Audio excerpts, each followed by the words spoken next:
Techno Hollywood. Okay, are we rolling yet? Yeah, we've been rolling, and that might even be part of the pod. Okay, well, we can start officially now too. Yeah. Well, we left off with doing some of your Grammy stories that didn't get finished. Yes. So you could pick up there. Do we not go like, hey, welcome to episode 3 or something? Hey, welcome to episode 3 or something. Yeah, exactly. Yeah. Welcome back, I guess. Yeah. Yeah.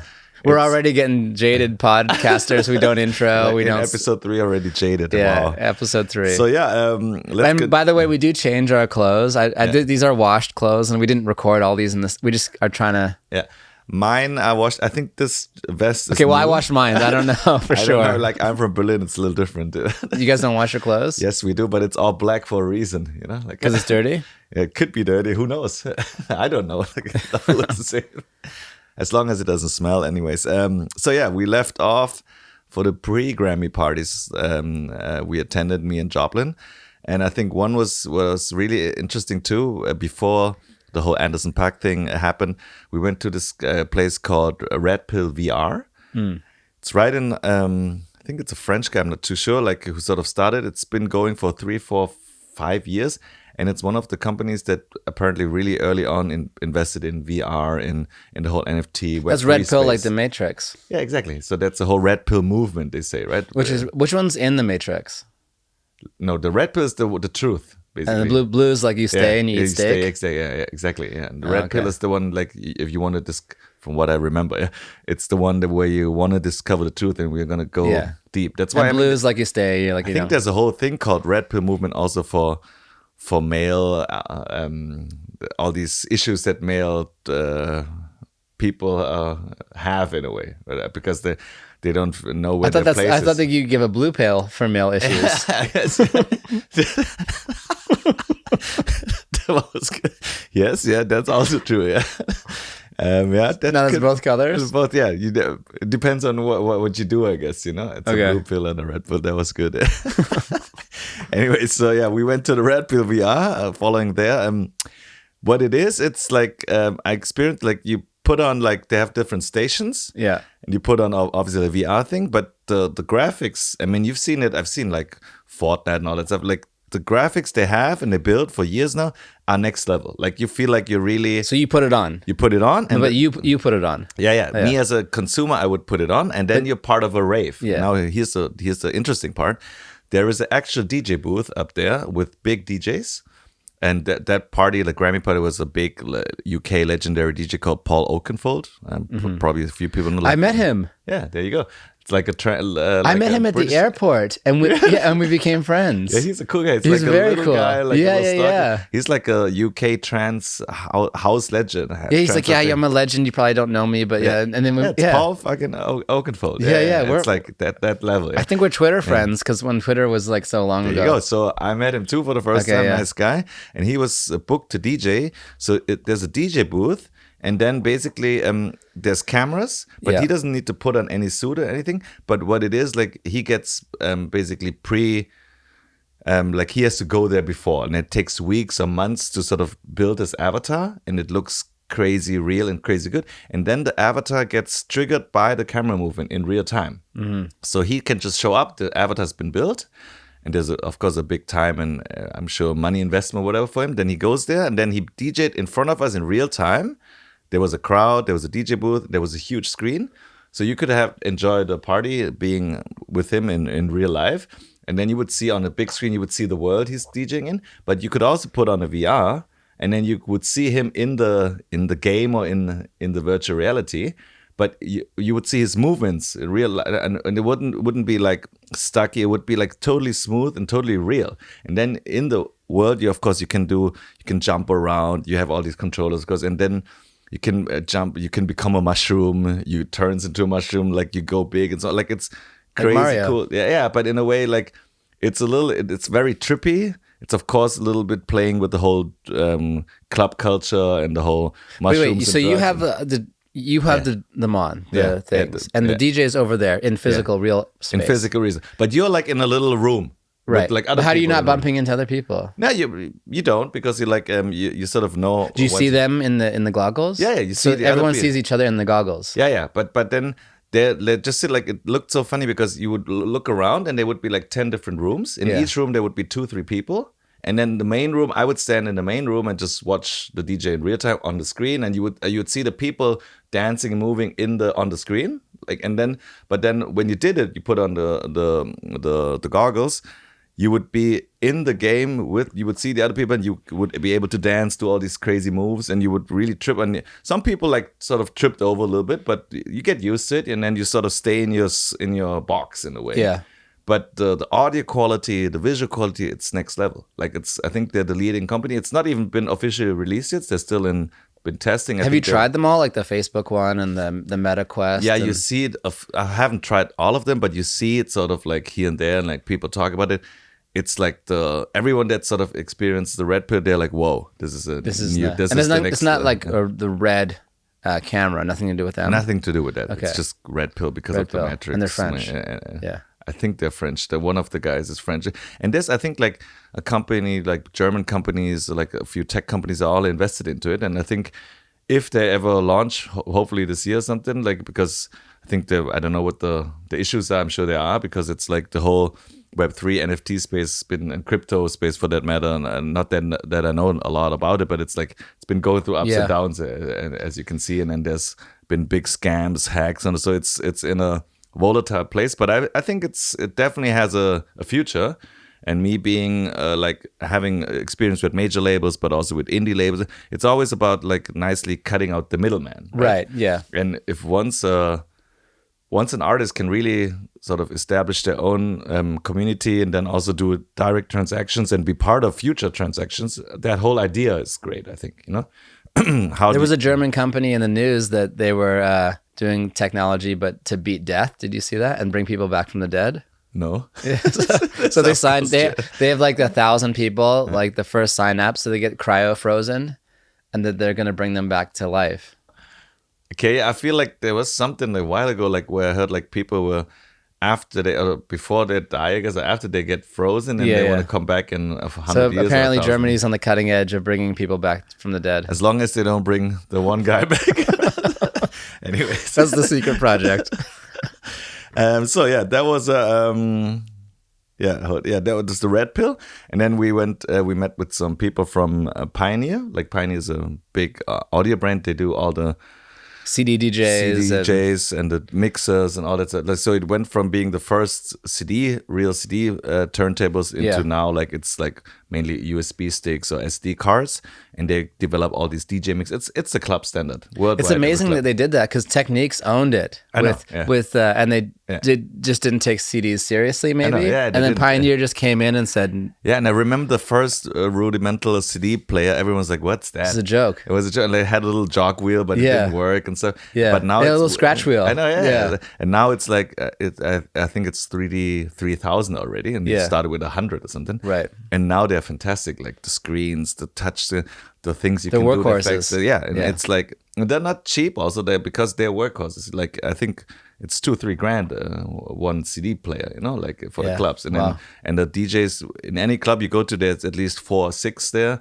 I'm sure they get shit spilled over, like, so they have constant flow. And there are some other companies trying to compete, but they run Denon, the right? Denon, exactly. Yeah. They're trying hard. They have good mixer, and in the mixer world, like it's a battle between Pioneer and Alan Heath. Alan Heath, really? Alan Heath? Yeah, Alan Heath. Yeah, exactly. The old mixing console. Mixer, they're back? They're not even back. They're like, I would say, the last 10 years.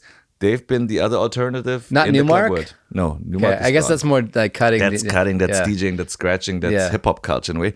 And we're talking the big clubs. Like you can, like all the big DJs, they request either a Pioneer mixer or some of them want the Alan Heath mixer. What if you show up and this is a Denon? Do you just leave or like? Yeah, it depends like how flexible you are, I guess. I'm sure like people had to play on stuff and when it didn't work, but that's why you send in a technical writer before, like, so meaning like you specify you need that mixer, that CDJ, and otherwise you can't really play, you know. And the bigger you are, like, it must be problem. It must like of course you show up and something's missing. Of course, like, and especially the more unprofessional clubs, the smaller ones. You can send as many technical writers in there. There's not even an engineer there. It's not even email. Like, we have that stuff. Yeah, play with it. You know, have fun. You know? So, like, of course, you've seen, like, I've seen the worst stuff just sitting there. You know, like, and then some Some people that play vinyl, they have it really, like some people insist on playing vinyl still. Yeah, DJ Pee-wee. Yeah, DJ Pee-wee, but also other big techno DJs because they sort of want to, but they end up having to bring their own turntables or their own needle systems because it's all that stuff is so run down, it never works anymore. They're like, sure, we have a vinyl player somewhere. Case of needles, yeah. So that's why. Because you need probably needles that don't skip from all the bass. Exactly, yeah. You need really specific needles. You need to adjust the thing. And it's a fragile operation to do vinyl in a club, in a techno club. For that seems matter, like it's kind of not the spirit of techno now. Yeah, it is, and it isn't because the whole white label thing. It's funny, like if you let's say play a track that no one knows, and it's not like people try to Shazam it or like on YouTube videos, it still says white label, which is an old term for having to print up your own vinyls back then and having a white label. Well, you couldn't afford to make a... Yeah, but it wouldn't make sense. You didn't have art, so it was just white, and you'd write on Sharpie. You didn't have art, and you just... Tan's mix. Yeah, Tan's new song, So that whole culture, of course, it's still there, like the I tricked white label. You said Tan. I know, shit, I should have said you tricked me. So you can't win this name battle. No, but yesterday I introduced myself as Tan, and then like, I'm like Suntan. Yeah, okay, cool. Again, Suntan.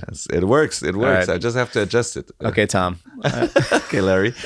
Then we went to at that party this was all about meeting people and music legends this whole last week. So also at the Redpill, because a bunch of people came from Pioneer and some older, I bumped into Todd Edwards. And Todd Edwards is like a legend in the house music scene. He's one of the only collaborators that worked with Daft Punk, Oh, wow. So he's like collaborator in what sense? Like he's a producer. And he's known for doing specific vocal chops and like being like a Jay Dilla in the hip hop world. He's that. Do people know what Daft Punk look like now, or is that not? They didn't keep their faces. Yeah. The thing is, like, if you Google really hard, you find some of. How do you Google hard? Just like aggressively, like really punch in the numbers, and then you'll find. You'll find like early on, Blue Pill Google. All right. You find like 90s pictures or videos of them when they were like 18, 19 in some basement party, and you can sort of feel like that's Daft Punk.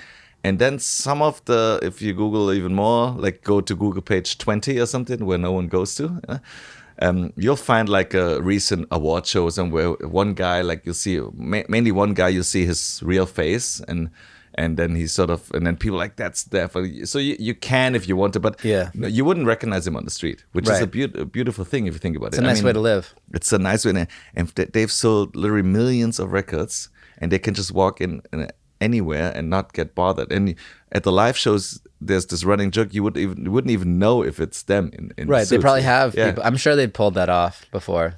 I think so, but maybe they just want to stand there and have fun too. But I mean, it's like the Blue Man Group type of thing, like. Yeah, but that's not. That's like a brand, right? That's not people, right? It started out with but then it became like a thing, beyond the people. It's just like anyone with blue. Yeah, but the original guys, there's 2-3 original guys from the Blue. What do you think it's like working with Daft Punk? Like, are they like the top of the food chain of techno? Is it them? Like, I wouldn't say like if you like techno is such a hard term to define, and if you talk about techno now in 2023 in Europe, we're talking about hard techno. We're talking about defined by, let's say, at least 130, 140 BPM, almost no vocals, very instrumental, very, very dark and hard. That's techno. Yeah. But if you talk about like when Daft Punk started in the mid-90s, when they started with one of their first songs with a 303 in there and a 909 sounds, and it felt different and hard too. Yeah. That was considered But techno. It was still mainstream.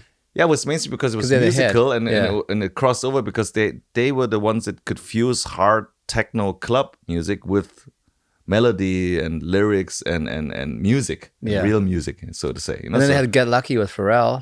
That's all that's a later stage of it. But when they started, they did hard techno. Like you listen to some of the records, I would say, like if you show it to the people now, they're considered still hard clubby and weird, you know? Yeah. So that's how they started. And what do you think are they just sitting around making beats like everyone else? Yeah, they basically, and I think the crucial thing about them is like, because they came from musical families. I think one father of the one guy, I forgot which one, was a disco house, like a disco music producer. So they had record collections, they had a studio at home.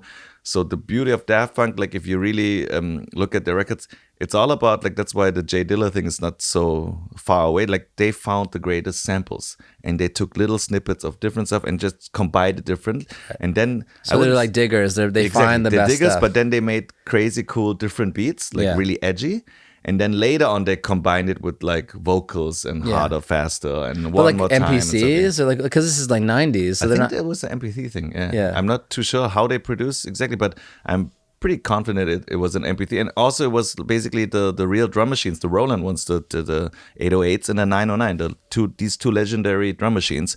And I think they just used, and there's a hardware sequence in there, and they say it's called machine funk, right? So once you don't use MIDI or like an MP3, it's like a whole different way to trigger music and samples. And I saw them in the studio in a video, and they were like working on an SSL. So they were in a studio with an SSL console, and they had a bunch of stuff going into it. That's about all I know. Yeah. But of course, at some point they mix it all together. Yeah. They probably have their own SSL room. Yeah, of course. And then the last one was a concept album when they went all the way.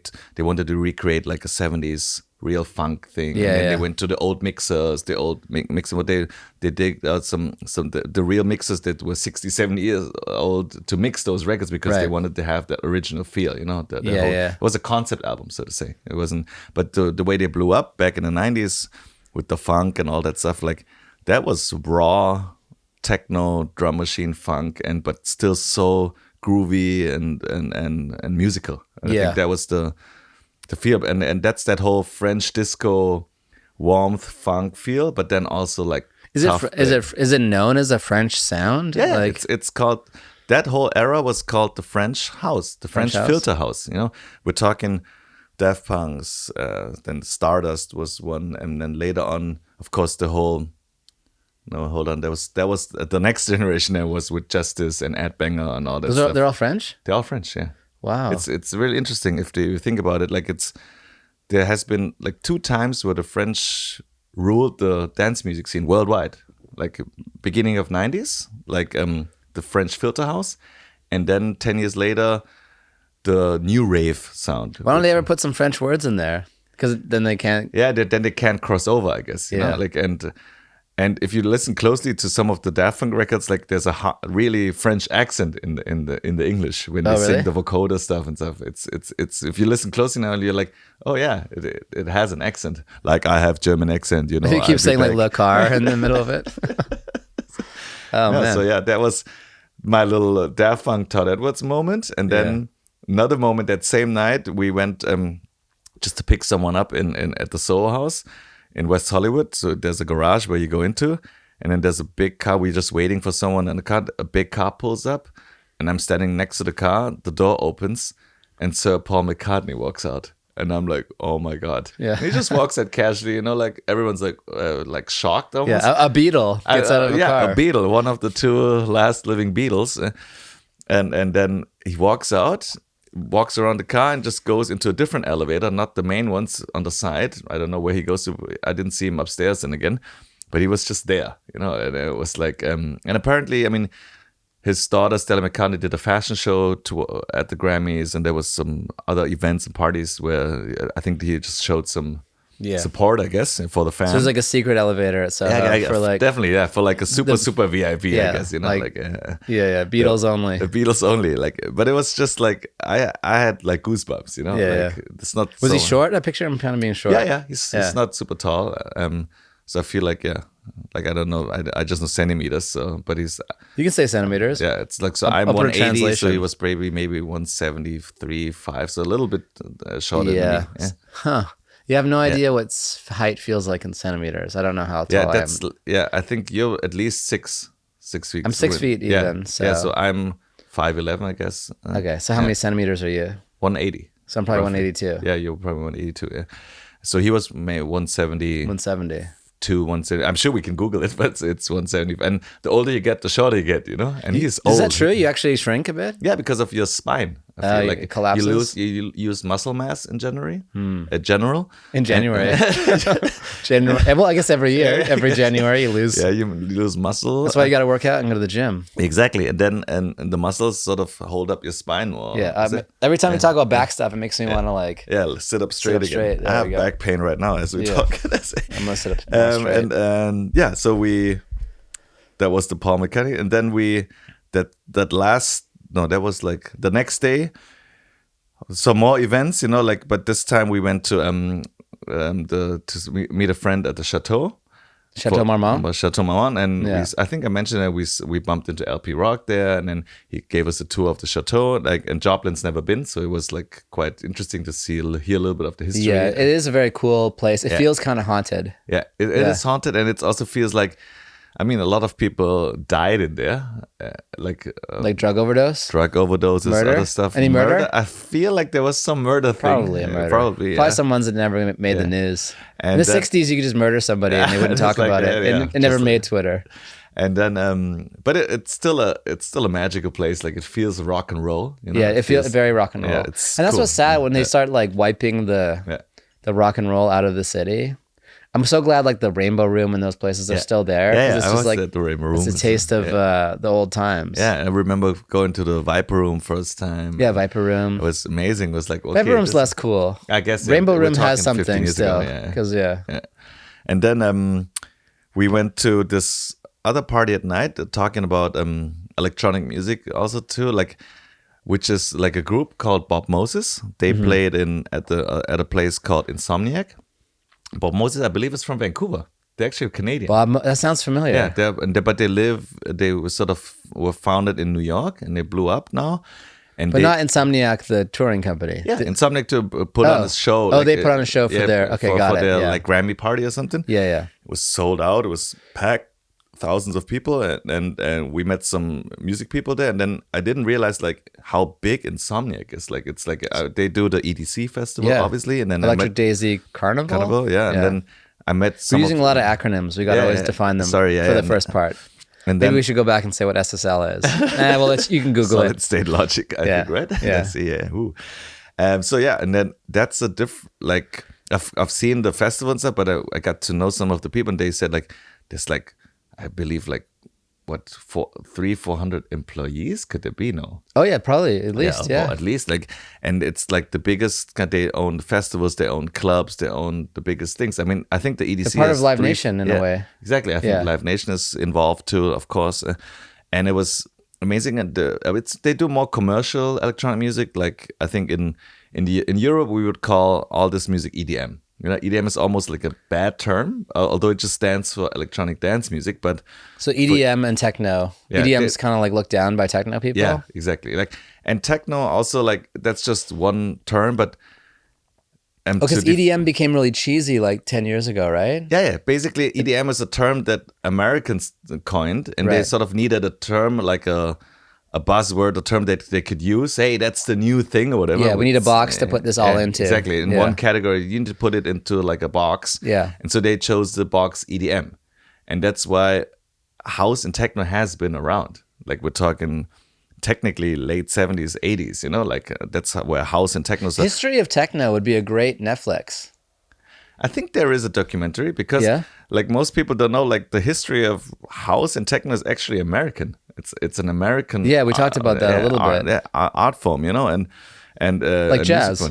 Like jazz, exactly. Like that's and rock and roll. Yeah, and like hip-hop. everything. Yeah, and it also starts with black people, you know, like it's all black music. Yeah. Right, and then it gets mainstreamed. It gets mainstreamed by white people, obviously, but that's the history of the genre. So that's why like in Europe you don't use the term EDM. You use term EDM for like commercial dance music. Like EDM's like a 3. You wouldn't say the word EDM in German, would you? Like Emma, whatever that is. Yeah, you say EDM, but you say like, okay, this is an EDM festival, like meaning like. But you even say it dismissively. This is an EDM festival. Yeah, of course. Yeah, the hand goes up. Yeah, it's like a for like house techno club music people. EDM it's pop music. So they would refer to music that either being house or techno or in between house and techno, meaning tech house. Now there's a new term called melodic house and techno. Yeah. There's a thing. Yeah. So these are the general broad terms. Does in it a way. penetrate? Like, I feel that America is still penetrated by the hip hop culture. Yeah. And the music. So even if there's other stuff, it's still kind of, that's the main feeling of the country, it feels like. Yeah. Maybe with there's a little bit of leftover rock pop, but that's kind of been pushed out. Yeah. Does it feel like that in Germany, that techno is like the pulse of the nation in a way? Or like, is it more niche still? Or niche? Niche or niche? I would say no. It's definitely, because we came up with hip hop and urban and R&B. I would say the pulse and the youth culture is still very much hip hop and urban music. Yeah, in Germany. In German too, but German language.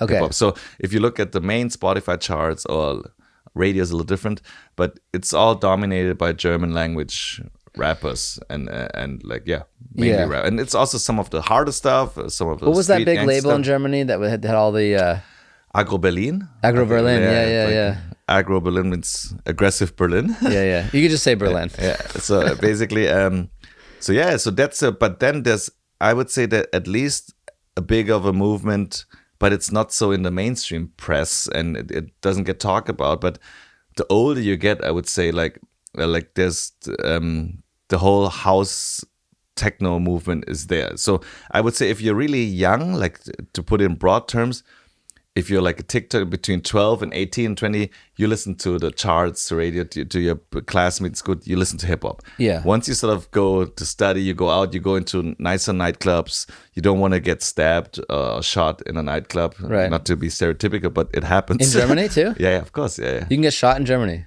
Yeah, more stabbed, but shot too. More stabbed. So, but then you realize, okay, there's house clubs, there's techno clubs, there's electronic music clubs. Yeah. They're a little bit, it's a different vibe, a different crowd, you know, it's a little bit safer for girls especially.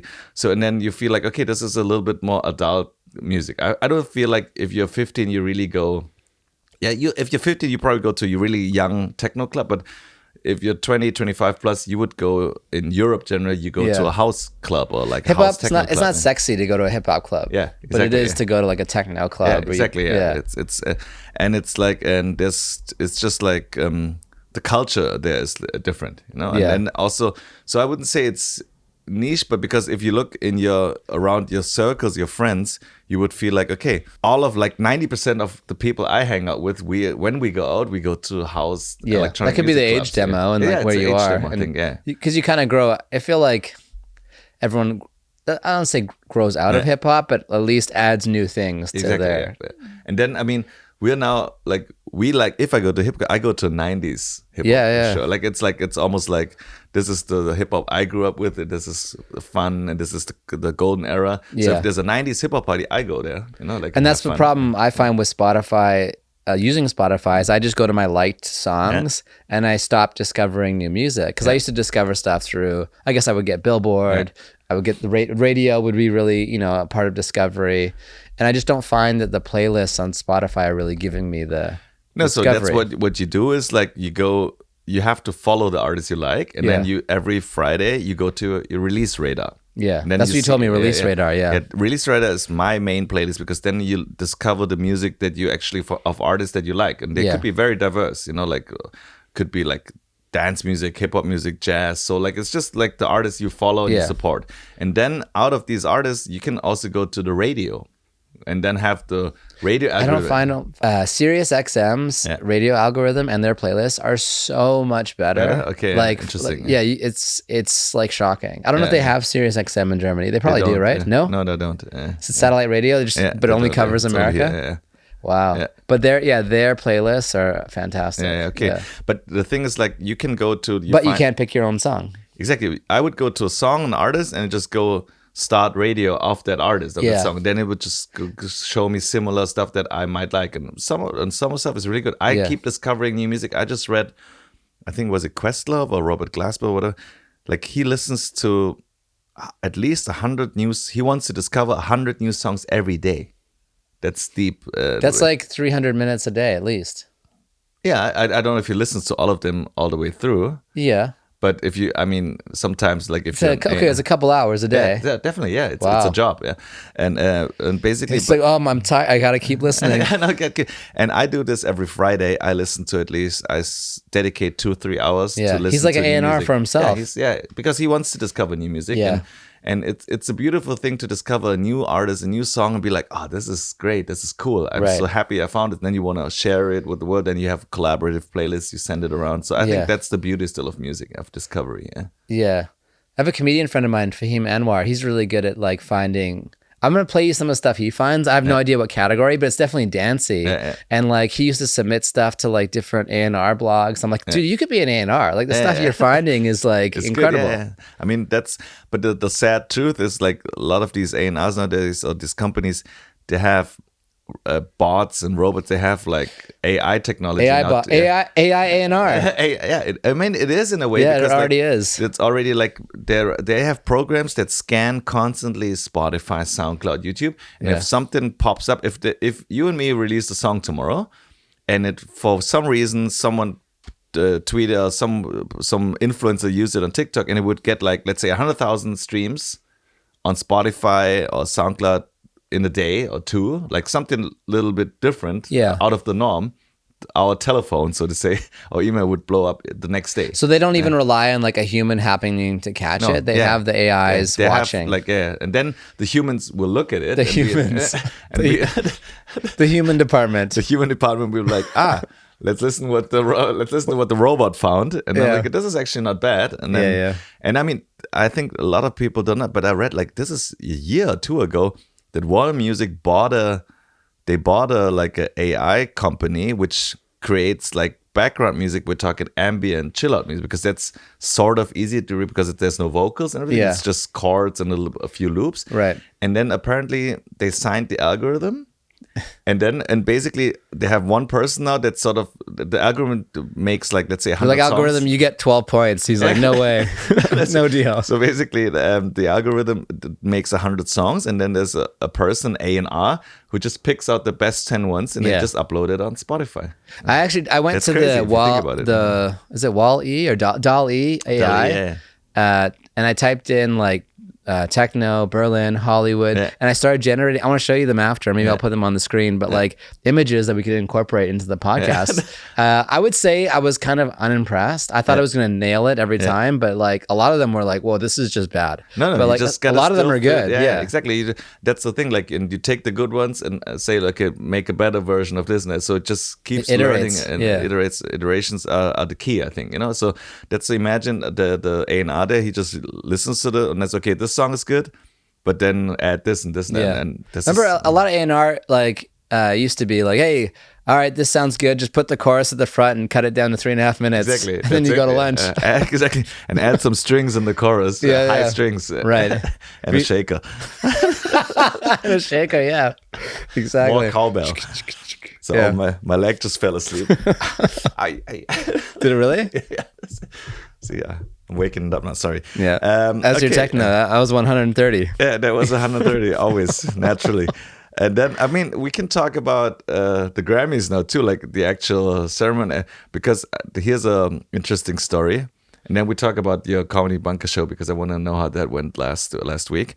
So to sum up the Grammy thing, like what's really surprised, I woke up basically, woke up to the news that my buddy, Purple Disco Machine, which is your buddy, name, it's a friend of mine. Oh, your buddy, my buddy, yeah.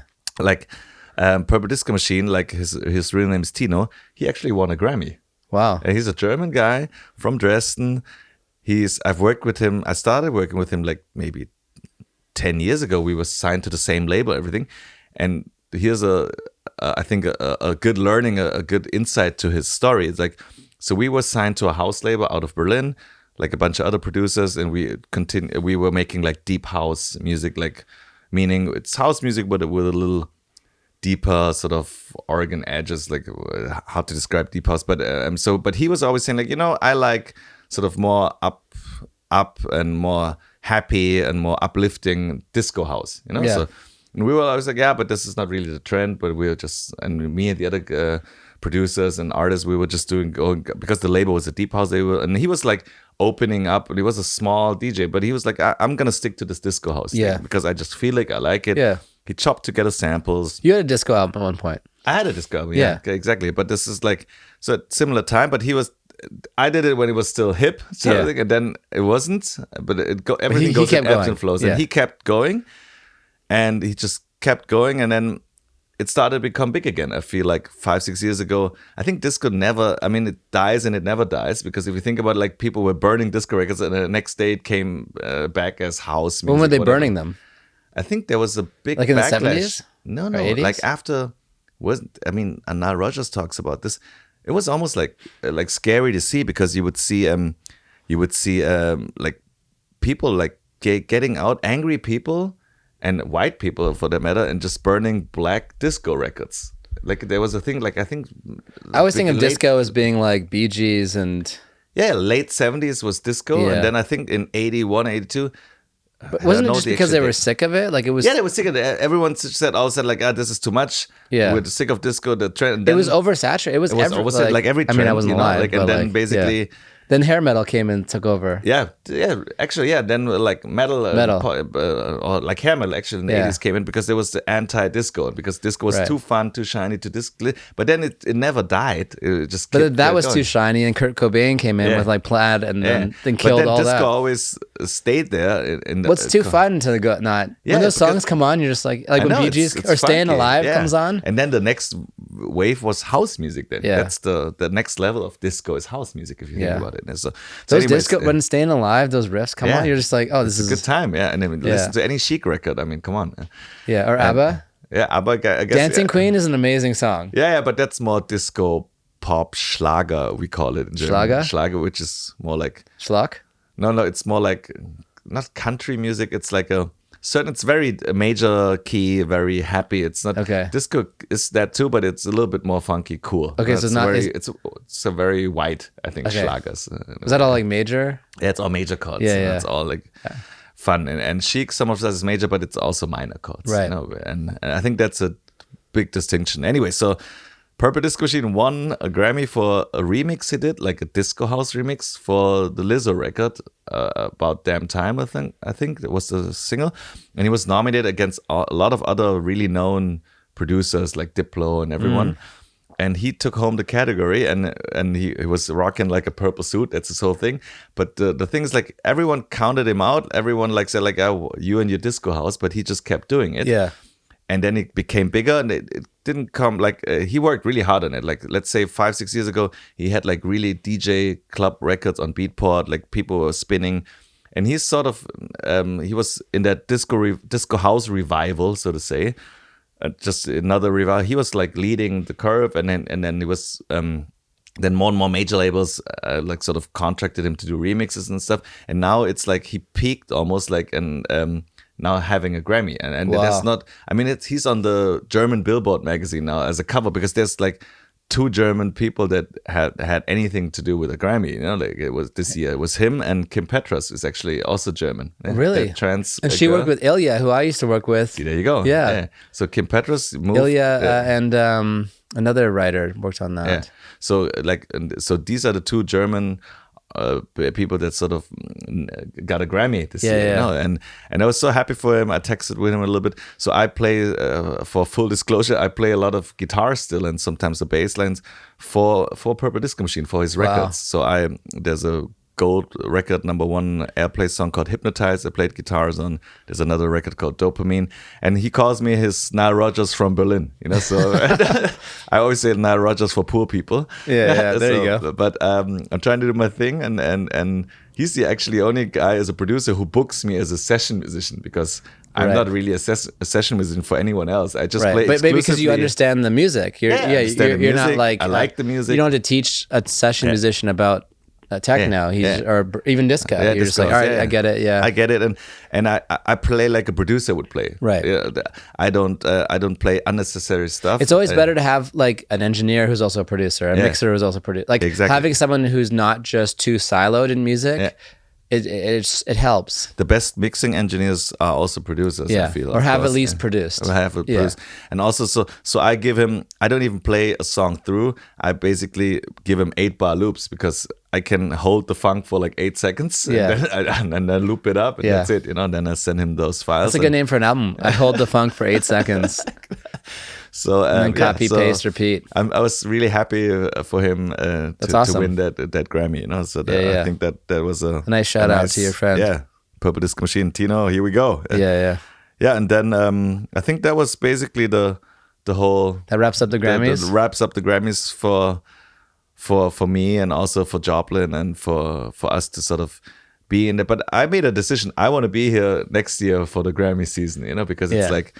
It's so exciting because it's like not only like all the pop and major people coming from all over the planet, but it's also like there's interesting music parties. There's everything music sort of happens. Like also that VR thing, and also like underground rave from like cool people from England in downtown LA. All that stuff happens parallel, you know. Right. There's very few things that can take over a city with the diversity and size of LA, except for like the Grammys, the Oscars. Like there's certain things you're like, okay, there's a pulse in the city.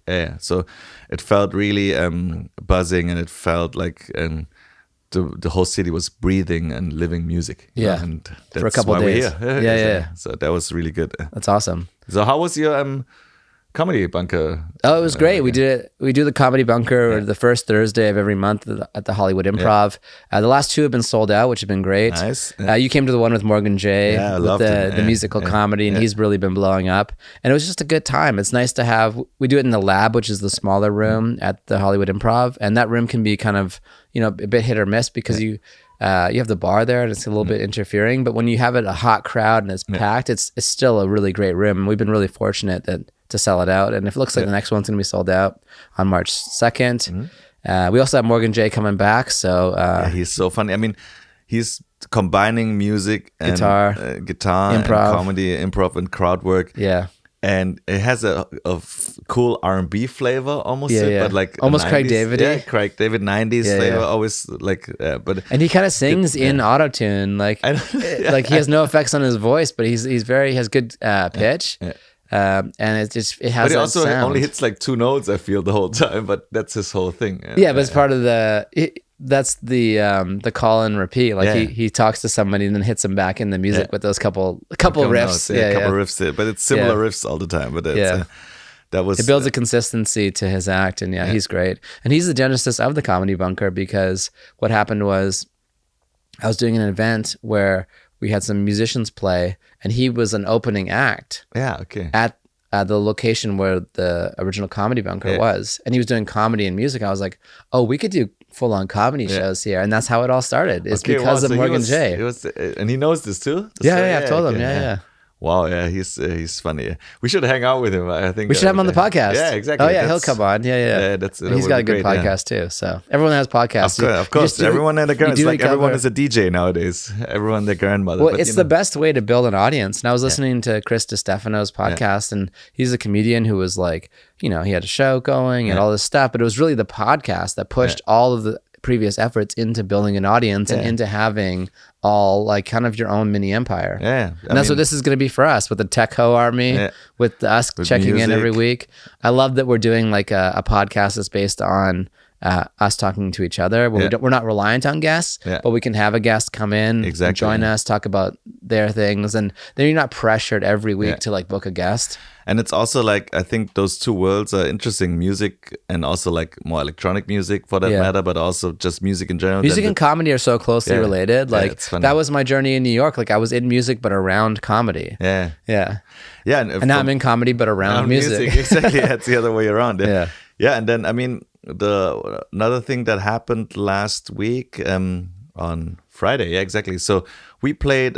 So I'm here mainly, of course, to work on a new music and a new album for Joplyn. Yeah. And of course, I think we're hopefully gonna have her as a guest soon too. Yeah, maybe next week. And then basically but since we're here, of course, we wanted to do. She did a show like in Mexico and also in San Francisco, as we talked about. But she did one in LA now. And where was the venue? The venue is called Sound Club. Sound Club. And it's basically our home base here in Your LA. home club. Shout out to Kobe and Mark. And we should talk about that home club thing, because that was really interesting. I didn't know that. So if you have time, let's talk about that. Like I was just gonna mention it. So ideally, like we didn't know this too. I mean, we sort of knew, but when we talked to our agents and the people we work with, it's like every city basically generally, and I know this from Berlin too, has obviously different clubs, like and different competing clubs.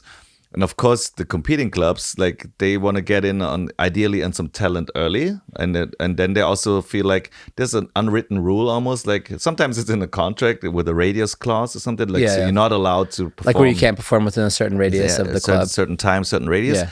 But then it's almost like you got to pick like in Berlin, there's a lot of competing clubs. You got to sort of pick your own home club, right, and have a relation with them. And then when you play in Berlin or in LA or in San Francisco, you tend to play at the same club always, because then you build a relation with them, and you keep building more community into them, and also you stay loyal to them, and they stay loyal to you too. You know, and so it's almost like they're gonna book you 3-4 times a year. That's normal for like a market. But then you also can grow together, and then ideally, some of these club owners or people, they don't only have one club. They have they have their one main club, but then they move the club to some open airs around town, or they have another club in a different city, or they do special events. You know, like so that's why it's really important to get with in the beginning already, if you're lucky, to have people interested in you to perform, to pick and choose the right clubs, and with some sort of strategy. And that's what CAA helps you with, right? That's what CAA helps us with, and like our experienced managers, books, they give us tips and shows. So we basically, and we also love the club. I've been to the Sound Club 10 years ago or even longer. Hold on, I gotta be unprofessional. I'll be right back. That's good. I can just keep talking, I guess. Yeah. Oh, we cut it out? Pause, we'll pick it up there. Okay. Yeah, I always wanted to say I really don't like this guy. He's forcing me to do this podcast. There's a gun to my head. There's a guy here. And so help me, please. Help. I need help. And also I think Latif is sort of a dickhead. Like he smells a little bit too. It's kind of bad. And I hope this podcast is over soon so I can leave. He's not very funny also. He's Canadian. I'm not funny too. So you're SoundCloud. SoundCloud? SoundClub. SoundClub, yeah. Okay, yeah. So the SoundClub is our home base here in LA, and we played there already in November, and now she played there again. And so how it works, which is sort of really nice. I mean, Joplyn is not as big yet to sort of do a headline show. So there's always a big headliner normally, and then there's like a support artist, like a co-headliner or like support artist. And the support artists, the clubs here in which is still sort of strange to me, but everything starts so early here, right, in LA. So like early time wise, like. There's clubs that open at 9 or 10 or something, like a Sound opens at 10. And that was late when you said you could come at 10. I'm like, I don't know, 10? I'm in bed at 10. So just for reference, like in Berlin, a club would open at midnight. Like that's insane. So, and if you get there at midnight, is it empty? It's empty. Like no one goes there at midnight. It just opens at midnight. So at midnight, you're still at some bar finishing up your dinner. And then around 1 or 2, you would go there. And then the support artists would start around 2. And that's like the sort of the smaller artists, and the main act would come on at 4. That's insane. And then it makes no sense. Yeah, no, it does, because it's all about nightlife. Yeah, of course it makes no sense the next day, but then but then it feels like, okay, you're part of a counterculture. You're doing something different. You're doing something wrong. Yeah, doing something wrong, something different. Yeah. That's why it's called counterculture. And then it stays. Those clubs stay open till normally 8, 9, 10. There is clubs that open on Friday night, midnight, and close Monday noon. And they're open all the way through. So like, people come and go? People come and go. And then it's actually a good deal, because then you pay like $20 or something. You get a stamp. And then you can basically, like, you get a lot of DJs, a lot of party if you feel like it. Like, you get your money's worth if you want to. Let's put it this way. You get value. You get value, yeah. It's very cheap if you think about it. So that only $20? Yeah, some of the club.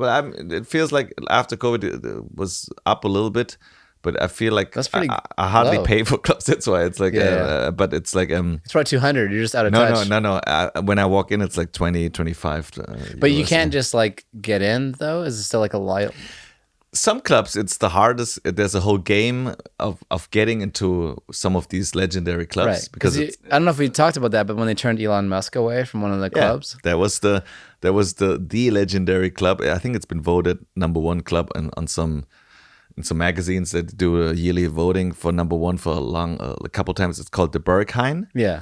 And it's also Panorama Bar / Berghain because the Panorama is just like the smaller place inside the Berghain. And so Elon, like he pulls up in a Tesla and gets out, I guess I don't know. and then they're like, "Hey, you got to get out of here." And it's basically you can't really. We don't want a Gigafactory, Mercedes. And, yeah, I mean, a lot of big people were turned down because it's almost part of their thing. Like it's good marketing to be like, we turned away Elon Musk. Yeah, and they turned on a lot of Hollywood celebrities. Yeah, because it's not about being like rich or famous. So you have to sort of be part of that culture, and you have to know either the DJs that are playing there, or like you have to befriend the bouncers.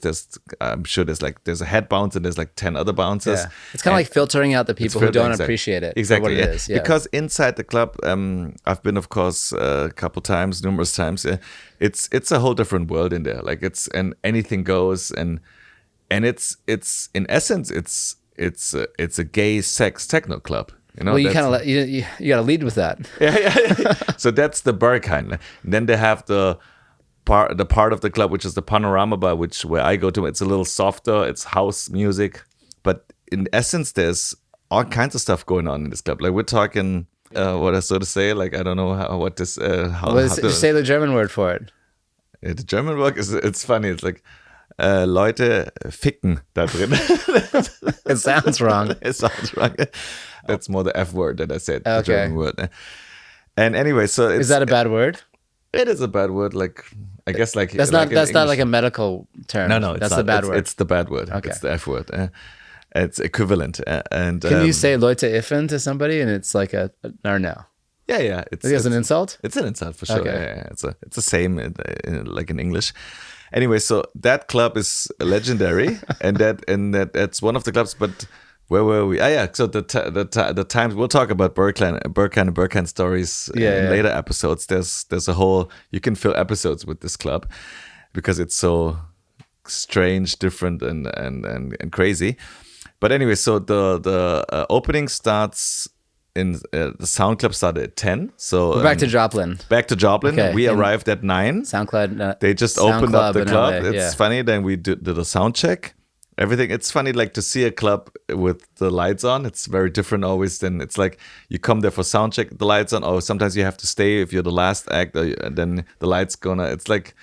It looks different, a club. Like it loses some of the. It's good that the club is more. Yeah, the ugly lights. Yeah, it's the cleaning lights. Yeah. Anyways, we did a sound check. The doors open at 10 sharp. They're like, "Are you ready?"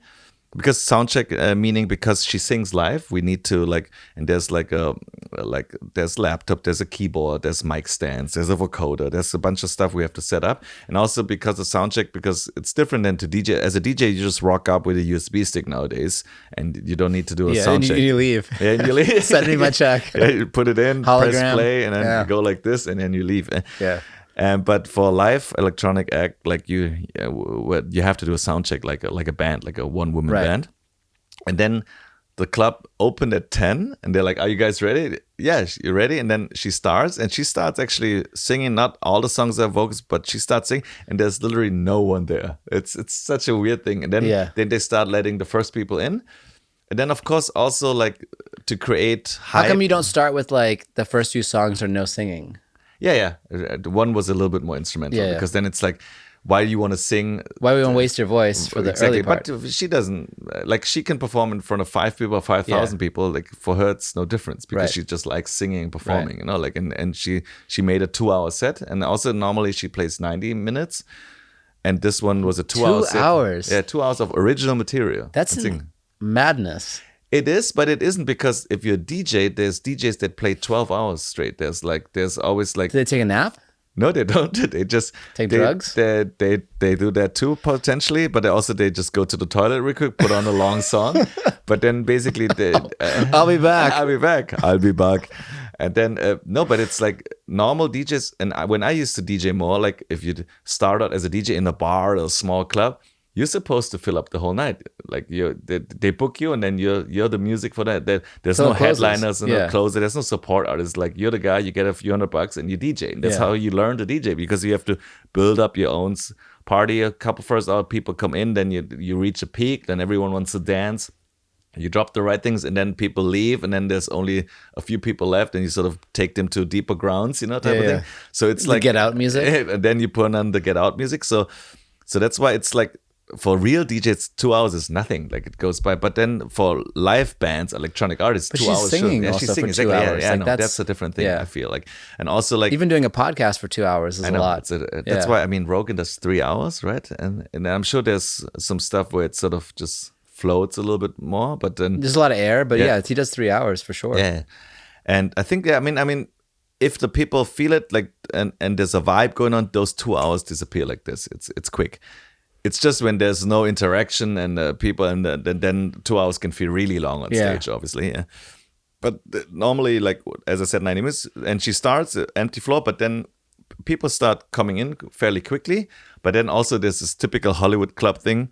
A friend of ours, they were standing in line. They were on our guest list. He came in. He's like, "Oh my God, there's a queue which goes around the block, and inside it was empty, and they just let people wait." Because to create artificial FOMO. FOMO, exactly. A shortage type of thing. Yeah. And people feel like, oh my, what's going on there? But then at some point they just let everyone in type of thing, like, because it filled up super quickly. Like after 20 minutes, it was basically packed. Yeah. And then after an hour, it was super packed. And you don't want people to go, like, you don't want the line to let people in, and they're like, and then turn around and leave. And so it's better to build that line and then let them in. So at least it's chunks of people. Exactly. It's so it feels like, I mean, I'm sure they know what they're doing. Maybe. So, but it was interesting because the first 15 minutes, I'm like, where are the people? Like, is this going to be fun tonight or not? But then it became fun. It became really fun quickly. And then she really did. It was important for us because our agents actually came out. One agent, shout out to Alex, he hasn't seen the show live. Like he saw it on videos and things, but he hasn't actually seen it physically live. So he was impressed, I feel like, and she rocked it out. Earlier that day, we also had a meeting. We met these really nice, also like a DJ duo called Eli and Fur. Mm-hmm. 2 girls, and they're great producers, singers, DJs, like doing similar sound and vibe like Joplyn. And they've been supporting Joplyn. They know of her like for a few years, I feel already, and they were, I think, one of the first ones to sort of follow her, and we know her their manager too and stuff. So it was really great for Joplyn to meet them finally, because she's been a fan of their work too, and their music.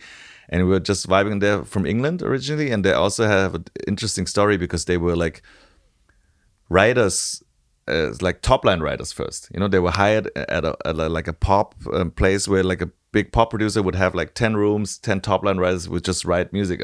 And then they just sort of they formed there. And then they said like, we want to get out of the pop music business. And then they started DJing, doing more house and club music. And then they combined it all with like writing their own songs and vocals and stuff. So they came by too. Probably we're talking about also they live in LA now. We're talking about potential collaboration. So I think that's exciting. Yeah. And what was their names again? Eli and Fur. Eli and Fur. Yeah. Okay. ELI and FUR. Fur. Yeah.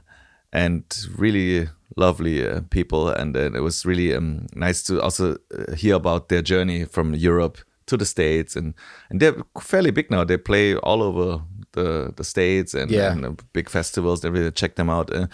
So they came by and showed support, which was nice. It's always cool. Good. And it's also like they also talked about there's not so many females in that space doing this type of music at all. So that's why hopefully, like if you meet a fellow producer, singer / DJ, it feels like, oh, okay, let's do something together, and let's support each other. And I feel like that's a good bond. thing. There's a bond immediately, like because you feel like, okay, you respect each other, and that's good. And then so it was really nice for them to come out, and then a bunch of German friends came out all the way from Venice. All the way. Venice to Hollywood. That's like stamp your passport. That was fun, and they checked it out too, and I think they liked it. And then at 12, everything was done. And then the main act came on, 2 Italian guys, Agents of Time, really big producers and DJs. And they killed it too. But then we like, I was packing up the stuff. And then we had a good friend again, our buddy Shiro. Mr. Hollywood. And he's like, there's a party around the corner. Let's go there real quick. I'm like, okay, I guess. I mean, we had the trolley with us with all the equipment. It was like, damn it, like whatever, like we'll just take it along. And then we literally walked around the corner to a place called... With all your equipment? Yeah, with the equipment, and called No Vacancy. And then we just walked straight through the... I guess if you show up with equipment, they're like, come on. Yeah, exactly. They probably thought we were DJing there. Yeah. Then we went to this place. Then we ended up inside a DJ booth, which was outside. And there was a cool, like the Black Keys were DJing. Nice. And they did like a vinyl, funk, soul... grassroots DJ set again, but this time it was the 2 of them, Dan and the other guy. Sorry, don't know his name. Dan and the other guy. That's the Black Keys. So bad. And then and it was good. We walked in. He was playing James Brown and stuff. I'm like, okay, nice. This is dope. Yeah? It's a Man's World. And I know a different song. Which one was it? I forgot right now. The Get Back. Not the Payback. You mean the Payback? And then basically, it was open air. It was nice. Totally different crowd, more Hollywood, a little more adult. Like the other one at Sound was more like a rave crowd. They wanted to dance. I came to the other Joplyn gig, and there's a very specific crowd. I don't know if it was similar. Yeah, I'm You're like, sure. This is like there's like a unified feeling in the crowd of like, these are people who are in this scene. Yeah, and because if you think about it, like, and we talked about it, these are all in this, I think it's one of the only genres, if not the only genre in electronic music, where people expect you to play new music, which they haven't heard, but it has to be sort of good, and they want you to play new music. They're constantly evaluating. Yeah, exactly. Yeah. Evaluating. This is cool. I heard the song first, then people tried to Shazam, and I was like, too bad. It's only like a white label. It's a ID record. So, and the beauty of the top guys is they exchange music. If they're about to release, let's say, one of the big guys like Solomon or Tale of Us, or like, and these big DJs, right? They produce music, and then once it's done, they give it to their peers, but only to, like, let's say, select 10, 20 DJs, and then they play. The only DJs that have that song. You know, it's like back then, like people would burn a white label vinyl, and then people would play that song only, and no one else on the planet would have that song. Yeah. But it would rock out, and people would like it. Everyone would go to the booth like, hey, what is that song? And they're like, it's not out yet. Can they get to the booth with Joplyn or not really? Not really, no. Yeah. In this club they can't, but in other clubs where you can, like, especially to DJs, more accessible. Like people are like, hey, what's the track and stuff. Yeah. So I guess maybe with her, they know it's her playing. So, exactly. So eventually, if they follow her, they'll get the music. They get the music. Yeah. So that's what's good actually about her, because she's an artist DJ. Not just a DJ. Exactly. She plays original music, and then people write, hey, I do the video of the song. Like, I can't find the song on Spotify. It's like, because it's not out yet. Like, I mean, do they call her a DJ? Yeah, it's a one of those topics. I mean, we always try to correct people. Like, no, I'm actually not a DJ, because a DJ plays other people's music generally, and it just mixes records. Like, she calls herself a electronic artist. Yeah, electronic live act. That's live act. Yeah, that's a better term. Yeah, because DJ does not encompass what she's doing. Exactly. Yeah, but then in this club world, everyone's so used to calling people DJs. Well, she's playing in places where there are DJs. Exactly, and she's always the only non-DJ, so of course she gets put into. She's the Morgan J of electronic music. Exactly, there you go. Yeah. Because Morgan J is a comedian, but he's also doing original music. Exactly. Yeah. And in a comedic setting. In a comedic setting, and the only one probably doing that. So she's doing the electronic original music in a DJ setting, but she's not the only one. I mean, or maybe he's the Joplin of comedy. Yeah. Also, let's see who wins. Yeah, who's the fame game. And I mean, there's people like Jan Blomqvist, Monolink, Rufus Du Sol, Booker Shade. These are all electronic live acts that play in a DJ setting, but they also play their own concert shows. Then it's clear people go to watch them only play their own show. But then they also play in DJ settings. You know, and right now we're more in DJ settings because it makes more sense to build following and everything. So we went to this other place. It was a fun night there too, like different music, different crowd, and I think basically I was in bed by 2. Which is that's ridiculous. pretty good. Yeah, that's good. Yeah. Then we actually left the place before 2 because I knew if you leave at 2, like there's gonna be a nightmare to get Ubers, to get on. It's like you want to leave before or after. Right, you gotta figure out your exit. And it's funny. It's way healthier for sure. Yeah. And also you get stuff done the next day. Not as healthy as me. I was sleeping. I guess. Yeah. But it was all in all, it was a successful show. I think that's awesome. One of the owners was also there, and I think let's see where this goes to. But we feel like this is a good place to build on. To build off, and it's a dope club. I mean, it's there's a reason it's called the Sound Club. The sound in there is amazing. It's really good. As an ex-sound guy, you can take out your earplugs and you're like, oh, this is pretty. It's loud, but it's clean. Yeah, it's very well done. Yeah, it's really high good. end. Yeah, high end. Well, now that we're talking this and telling this story about Joplyn more often, like I feel like what's going to happen is we're going to have followers who want to go to the next show. So we'll be able to plug the show and they'll be able to participate, go to the show, and then listen to us talk about it after. Yeah. So I think the next big show, this will be a little bit wild because we'll be in Miami. Like there's a Miami Music Week. That's Miami 20th, I believe. For like there's a week of Miami 20th. March 20th. Sorry, it's the 20th I think of Miami. It used to be called Winter Music Conference. Still is, I guess. Yeah. And it coincided with the Ultra Festival, and now I think it's called Miami Music Week. But this is a legendary for electronic music week. Yeah, for electronic music in general. Miami since the 90s was a thing like in March where all of Europe would go there, escape the winter, but also test new records, have a festival, it was a music conference. Town. I've never been, but I heard it's a party town. It's a party town. I think it also there's warm. There's also spring break and all that craziness happening. So I think she's gonna play at a party called Get Lost, which is like pretty legendary. That's considered one of the best, coolest, whatever underground parties. Like a lot of big DJs are gonna play there. So yeah, I think that's gonna be exciting way to tell the story, how to prepare for that show. I think it's a 24-hour festival in some crazy factory, and I think that's going to be interesting to see. And I will probably do a pod from Miami because Miami pod. Yeah, Miami that's gonna be pod. awesome. Post ultra. Post Miami. Or pre and post. Let's see. Yeah, pre and post. Yeah, I like it. That's a good way to wrap. So, But this is a great app, and we covered a lot. Already done again? We're way over. What? Yeah. Okay. Yeah. It goes by quick. So we'll do another one to keep the story going. And as always, you got to follow. Yes, do it. No, but you got to say your thing. You got to follow at Techno Hollywood Pod. Yeah, and it's all about Berlin, LA. Yeah, but what's your handle? My handle. Okay, my handle is Chi-Thanh Berlin.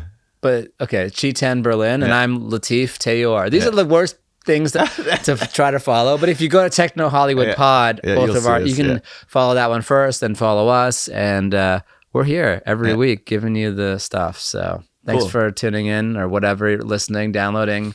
Make sure you like and subscribe on YouTube, Apple, Spotify. Those are the main ones. But if you're on Google or Deezer or this other stuff too, do it there. So thank you, and we'll see you next time. Talk soon. Bye.